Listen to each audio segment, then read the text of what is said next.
Salah satu tujuan kita diciptakan di muka bumi ini adalah Allah mengatakan dalam Al-Quran, yadhra'ukum fih.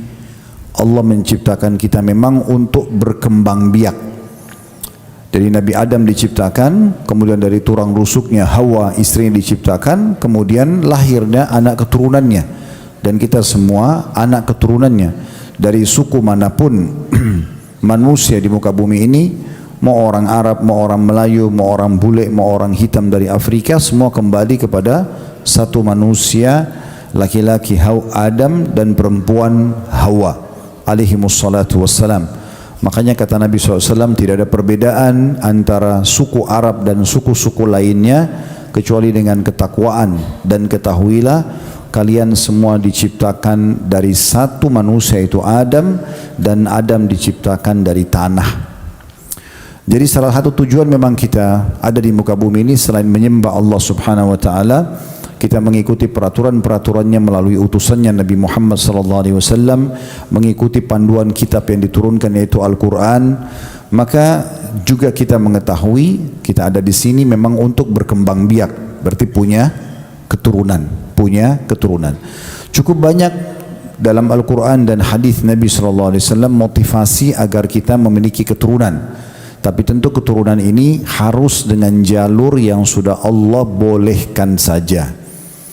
Ada dua cara pelampiasan biologis, yang satu haram, yang satu halal.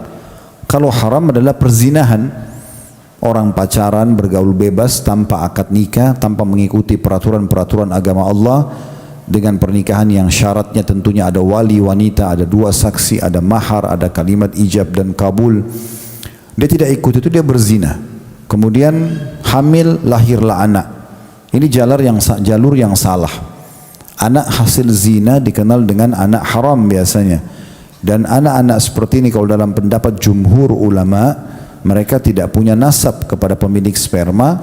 Dan kalau anak perempuan nanti kalau mau nikah, ayahnya tidak bisa jadi, atau pemilik sperma nggak bisa menjadi walinya. Berikut juga tidak ada warisan di antara mereka. Ini kenapa? Karena jalurnya salah. Dan umumnya orang kalau melakukan biologis haram ini, misal orang masuk di hotel termewah pun di muka bumi ini, hotel bintang 5 dengan fasilitas yang segala macam hal, tetap aja perzinahan itu pasti diikuti dengan ketakutan-ketakutan dalam hati. Sehingga akhirnya bibit manusia yang ada pada laki-laki sperma dan kantong manusia nanti di perut sel telur, ya, yang ada di wanita itu kualitasnya terganggu karena biologisnya dilakukan dengan cara tidak nyaman, terganggu secara kejiwaan, juga haram secara agama. Anak juga yang lahir nggak jelas statusnya. Kalau hamil pun malu keluarganya, malu keduanya, rusak nama dan citranya di masyarakat. Jalur yang kedua yang halal yaitu pernikahan, seperti yang sudah kita lalui alhamdulillah, melalui wali wanita, ayahnya, baik dia yang menikahkan atau orang lain yang menikahkan, intinya ada izin dari walinya, ada dua saksi terpercaya dari kalangan muslimin laki-laki, ada kalimat ijab dan kabul, ada maharnya. Maka ini semua menandakan sah pernikahan, dan itu hanya beberapa detik saja. Si wali wanita hanya mengatakan, saya nikahkan kamu sama anak perempuan saya fulana binti fulana dengan mas kawin ini. Kemudian si calon mempelai laki-laki mengatakan, saya terima nikahnya. Itu sudah sah. Kalau dia lengkapkan, saya terima nikahnya fulana binti fulana dengan mas kawin ini, maka juga sudah sah.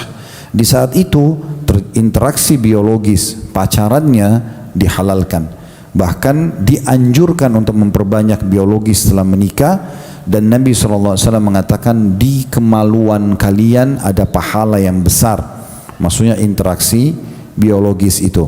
Maka para sahabat mengatakan, ya Rasulullah, apakah seseorang di antara kami menggauli istrinya, dia dapat kenikmatan, dia juga dapat pahala?